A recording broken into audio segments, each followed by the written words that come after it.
Hello everyone, watch this review here where they look at Ram Smash Volstagg from the Thor movie 4-inch line. Now Volstagg is my favorite of Thor's three drinking buddies, or the Warriors three, or whatever Three Musketeers homage they're going by at the moment. He of course is sort of the Portho in the group, the giant, boastful, good-natured guy who isn't taken as seriously, although he can kind of back his words up.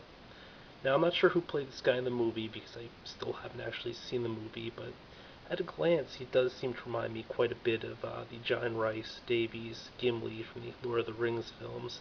Of course, I imagine that the filmmakers probably blew most of their budget getting Anthony Hopkins and Natalie Portman into the movie, and they probably couldn't afford John Rhys Davies, so, could be just about anybody underneath there. That massive, massive beard. Also, by the way, if you're familiar with the character from the comics, he's in pretty good shape right now. I mean, typically, the dude's like 3 or 4 times the, I guess we'll go with girth, or fat if you prefer. So, I mean, he definitely is kind of trimmed down. But hold on a second and I'll get him out of package. Volstagg comes with the Ram Smash accessory, this little gimmicky, mech-techy weapon sort of thing, where when, you push this thing in, moves, and it goes out again, then thing. So yeah, I'm really not sure why the gimmick gets such a high billing on the packaging and everything, like it's as important as the figure itself. I mean, I guess kids might be amused by something like this for a few seconds. But one of the sort of odd things is you'll notice that this is a handle, but you have to push it in instead of pulling it out. So I mean, basically they got the function reversed. Yeah. The other accessory is the little axe here, which is this crazy looking blade. Pretty neat. Which again, just makes me automatically think of Gimli because the dwarf did also use an axe, and John Rhys Davies, by the way, in real life is like 7 or 8 feet tall, so he's a giant, and this character's a giant. Again, I'm not sure who played Volstagg in the movie. I think it was the guy who played Punisher previously, because somebody mentioned that somewhere, but yeah, it's probably not important right now. What is important is this figure, which, looks surprisingly decent. By the way, it's kind of weird that they don't refer to him like by any of his monikers in the packaging. Like, for instance, Volstagg the Voluminous, which is a really, really cool nickname until you just think think of the fact that it's actually a fancier way for saying fat. But I mean, when you're putting it like that, I don't think most people would be offended by being called fat. And again, the character is nowhere near as voluminous or dignified or girthier as his comic counterpart. I think the correct word in this context is probably obese. But, Asgardians, they're gods or whatever, so they can't have obesity. Or at least they don't call it. Just like, when you're rich, you're eccentric, not crazy. I mean, if you look at the stomach plate and stuff here, it does sort of bulge a little bit, but it's not as fat as, you would come to expect of the character. In terms of detail, though, the armor doesn't have like a whole lot of, a lot of the really in-depth stuff, like no thing lines of like nicks or dents or, I mean, it's just plated armor, little gaps here and there, like, putting holes in the chest plates really going to protect you from arrows and stuff. Kind of a weird design choice, but hey, it's fashionable. Then you have the shoulder pads and stuff on the side. A lot more detail here on the legs, where you'll notice you'll have the seams and stuff for the pants. They have this crazy like leather things, straps around the legs. I can't figure out what these actually do. They're clearly not part of the boot.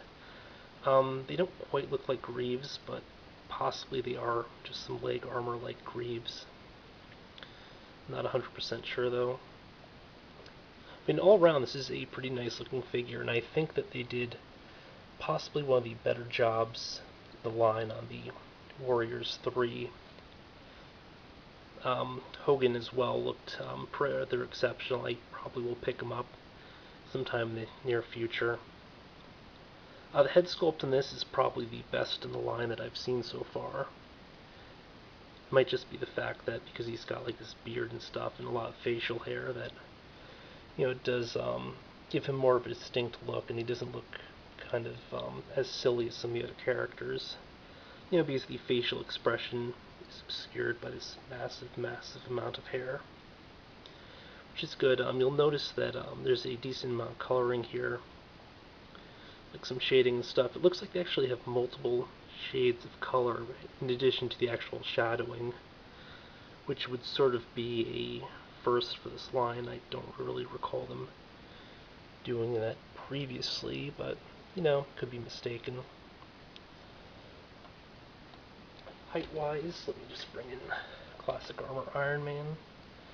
As always, these characters are just a little bit short. I noticed that the movie lines, with the possible exception of the Iron Man 2 lines, kind of skew their characters as just being a little bit shorter.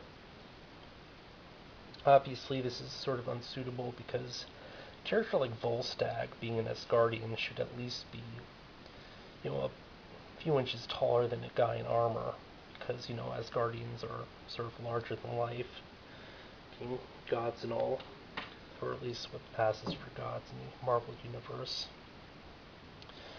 Quick run through of articulation before I forget. We have a point of rotation here at the wrist. We have a ball and socket here at the elbow,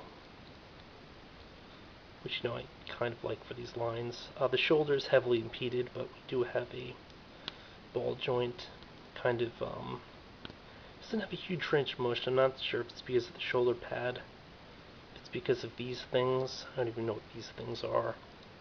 It looks like it kind of has a cape, but the character doesn't actually have a cape on, so Head rotates. Okay, up-down motion, but it looks kind of funny when his head's kind of up, because then the beard's just floating out into the air into nowhere. Still, pretty decent to have. Then you have the joint at the torso for a full 360 if you wanted to. In addition to a little side motion. Not a huge amount of forward back just because he's got the huge gut, but you'll notice that the thing sort of swings forward, so it does accommodate slightly. A ball joint down here at the hip. You have a additional swivel here at the thigh. It's the same kind of, I believe it's the sort where you have to probably move it right along the line. Sort of hard to tell. Probably won't be using that a ton anyway. Then double pin joints here at the knees, and a ball and socket presumably, or no? Yeah, you do have a ball and socket here at the ankle, but So I ran out of space on the memory card, and I kept talking for an additional 4 or 5 minutes until I realized what I had done. Yeah, I need to get a larger memory card or delete some stuff off it, but these, greaves or whatever you'd call them, I forget what you call these shin armor. It's made of a sort of soft rubbery plastic, but it's a harder plastic than some of the stuff used for the other portions, so you don't get as much give. Like the tunic portion here is soft rubbery plastic, and then actually up here the beard's also really soft rubbery plastic, which again is kind of weird, but it does allow for some epic beard poses if, say, his arm could actually reach his beard, which it can't. It's this one big drawback when you have ball and socket, or even a single pin joint versus a double pin joint. Because that inward motion just really helps out, especially where the character definitely has muscles. I don't maybe spend so much additional time just thinking of ways I could possibly get him to get decent beard poses, but yeah, all in all, definitely a very nice figure. A lot of the sort of later Thor stuff does seem to be a bit better than the initial run. I definitely will also be picking up at least Hogan. I keep calling him Hogan. I think that, yes, that is definitely the character's name. Because whenever I say Hogan, automatically I think of the wrestler or that old show, Hogan's Heroes, which I never actually watched, but I'm aware of. But the other one, Vandal, I haven't been that impressed with like the whole facial sculpt and stuff. Actually, did I already mention this? I can't remember. But yeah, for whatever reason, I hadn't seen these previously in stores, although people have had reviews on this up for months now. Not sure if it's just like a general distro thing, but very happy to finally pick up Volstagg the Voluminous, even if he's not being called the Voluminous on the packaging.